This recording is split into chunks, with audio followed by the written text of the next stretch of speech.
prochaine présentation qui sera l'apanage de Isa Ebteya. Donc, j'ai déjà présenté. Donc, Isa, m'entendez-vous bien? Oui, Très bien. Donc, bienvenue avec nous. On vous invite à prendre la parole, s'il vous plaît, pour une période de 15 minutes. Merci. merci.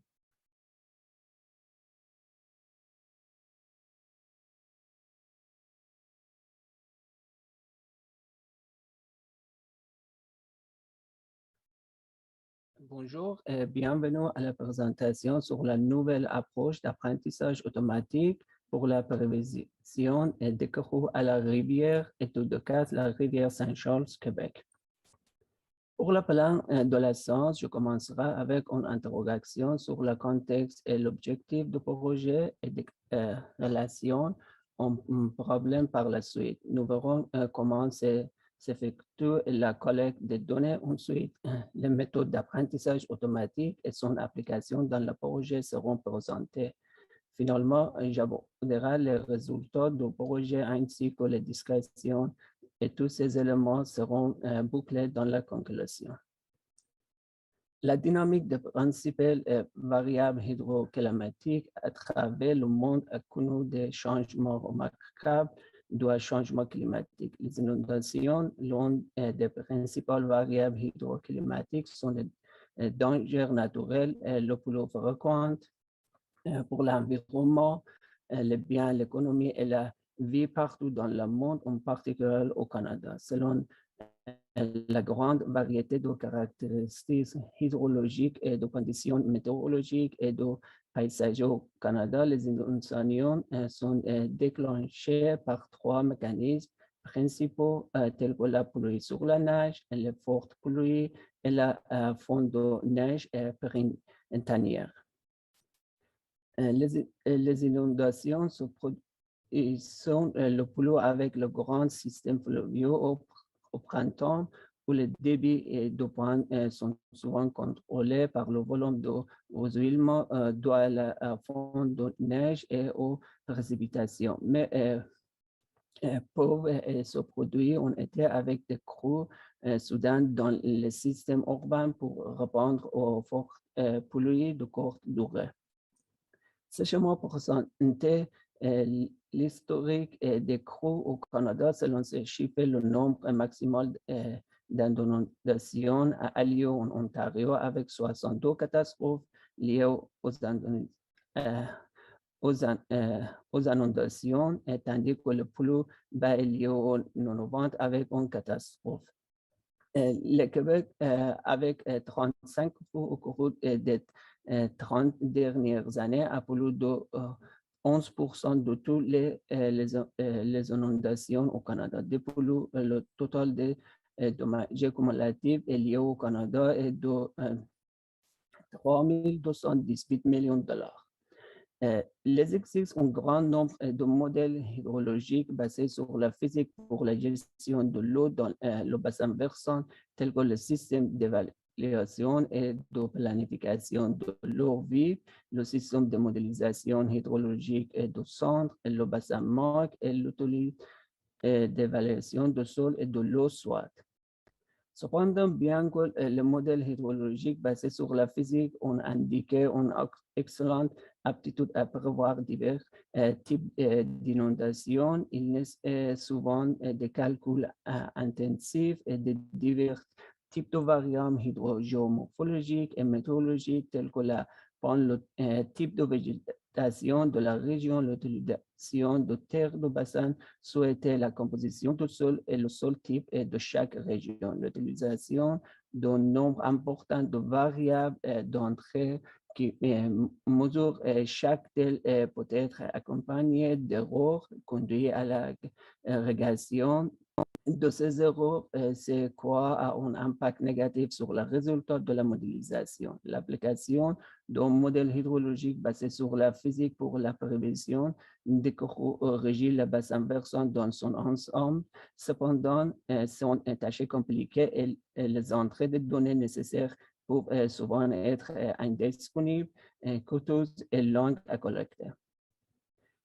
Les apprentissages automatiques sont appliqués pour induire des modèles et des régularités grâce à une modélisation rapide avec des performances élevées, ainsi qu'une mise en œuvre plus facile, moins de complexité et moins de calcul par rapport à les modèles hydrologiques basés sur la physique. La localisation géographique de la zone d'étude est indiquée sur ces schémas. Selon ces schémas, elle est située dans la province de Québec. Autour de Québec, 4 sous-bassins versants différents pouvaient être envisagés dans le bassin versant de Saint-Laurent. La zone d'étude de la présente étude est située au sous-bassin A. Comme le montre le schéma, 2 stations hydrométriques appelées Oron et Saint-Charles sont utilisées là où elles sont placées respectivement en amont et en aval de la rivière Saint-Jean. L'ensemble des jeux de données en débit sont collectés auprès du ministère de l'Environnement et de la lutte contre le changement climatique du Québec. Les données collectées des 2 stations ont été enregistrées tous les 15 minutes et leur moyenne heure a été établie pour produire un ensemble de données sur le débit fleuve horaire. Le risque d'inondation pouvait être géré avec des informations courantes via un système d'alerte précoce. L'objectif principal de cette étude est de développer un nouveau schéma de technique d'apprentissage automatique pour la prévision d'alerte précoce et des inondations dans la province de Québec. Dans ce projet, on utilise le débit historique enregistré aux stations en amont, le débit à la station en aval a été prédit. Le résultat indique que les fortes pluies et la fonte de neige sont les principales raisons des inondations dans cette région. En outre, il a été constaté qu'il n'y a pas de relation explicite entre le débit des points aux stations mentionnées. Par conséquent, pour cartographier le débit de la station en aval vers la station en amont, un nouveau modèle basé sur l'apprentissage automatique a été développé. Selon ce schéma, le débit dans les stations amont se déplace vers les stations aval avec des débits dans la station amont. Le modèle apprentissage automatique calcule le débit dans les stations aval avant qu'il n'atteigne les stations aval. Ce schéma montre l'organigramme de processus de modélisation basé sur l'apprentissage automatique de la prévision d'alerte précoce des inondations. La première étape est la sélection des stations souhaitées pour extraire son jeu de données de changement climatique du Québec. Dans la présente étude, la région hydrographique du nord-ouest de Saint-Laurent est sélectionnée. Dans cette région, les stations Saint-Charles et Oron sont sélectionnées. Les données disponibles à ces stations sont enregistrées tous les 15 minutes. La moyenne horaire de 15 minutes est prise en compte pour la modélisation. En utilisant les données horaires, différentes combinations d'entrées avec une carte vide et décalagée sont définies pour prévoir le débit entre 2 et 12 heures à l'avance. Par conséquent, un outil d'apprentissage automatique est fourni pour cartographier le débit de surveillance enregistré en temps réel à la station Oron qui est souhaité en amont afin de prévoir les valeurs de rejet d'un énième heure à l'avance à la station Saint-Charles avec uniquement des valeurs de débit de surveillance en amont.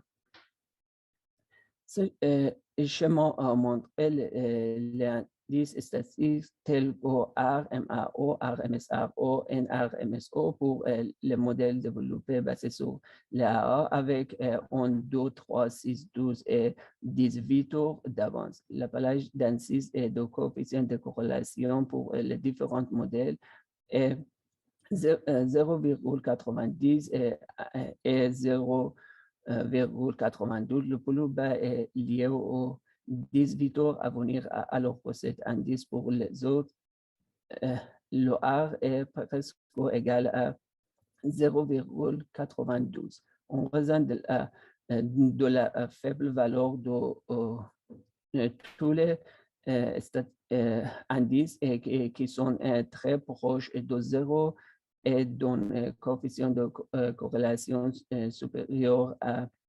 0,90, on pourrait conclure que le modèle développé basé sur AA a une bonne performance dans la prévention des courroux d'alerte précoce.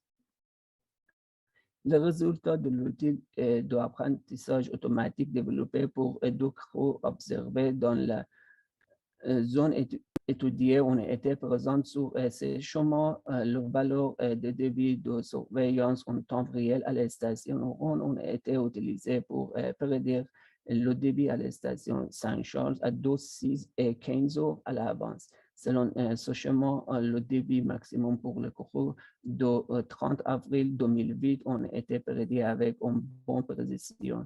Cependant, le résultat de l'outil d'apprentissage automatique pour les cours observés en 2019 présente une forte erreur de prédiction de la deuxième cours de 28 avril 2019. Cette étude devrait se poursuivre en prenant en compte davantage de stations en amont sur la rivière Saint-Charles pour améliorer la précision des résultats de l'OO.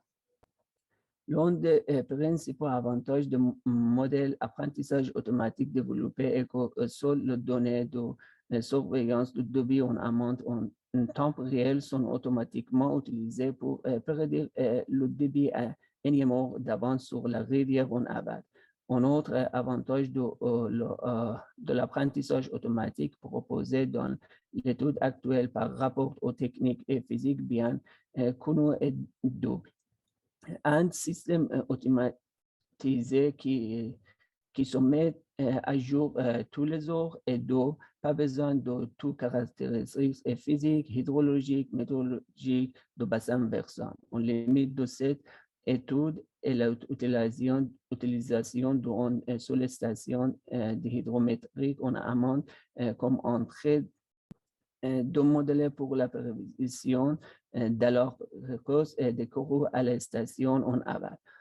En raison de la différence significative et de débit de courroux dans les deux stations, il semble que l'entrée de la station aval a plus de débit dans les stations en amont étudiées, soit également dépendante d'autres paramètres comme le débit ou les précipitations des autres stations en amont. En amélioration de l'étude actuelle pourrait être seulement d'utiliser d'autres stations en amont, mais également de développer un modèle apprentissage automatique pour trouver les meilleures combinations d'entrées.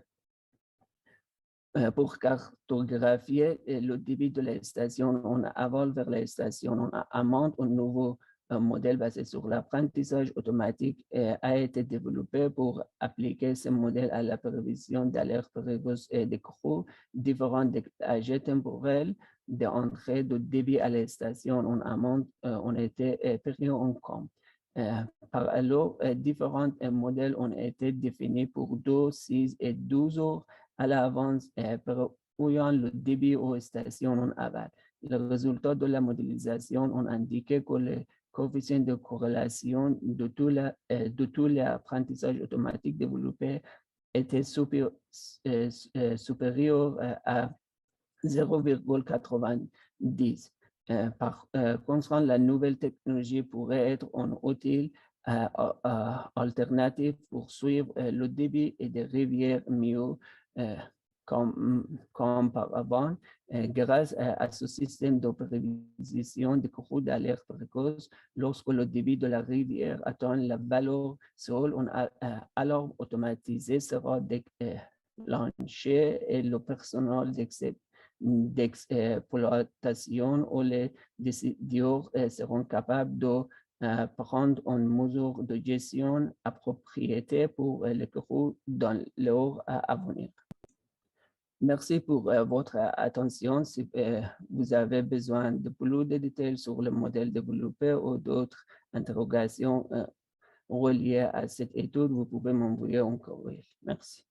Merci beaucoup, Isa, pour votre présentation très solide et intéressante qui nous rappelle l'importance de s'intéresser aux inondations, qui effectivement, comme vous l'avez mentionné en début de présentation, constituent un aléa climatique tout à fait incontournable dans le sillage des changements climatiques. Donc, nous vous remercions. On va vous garder avec nous, bien sûr, pour la période de questions qui suivra les prochaines présentations. Merci encore, Isa.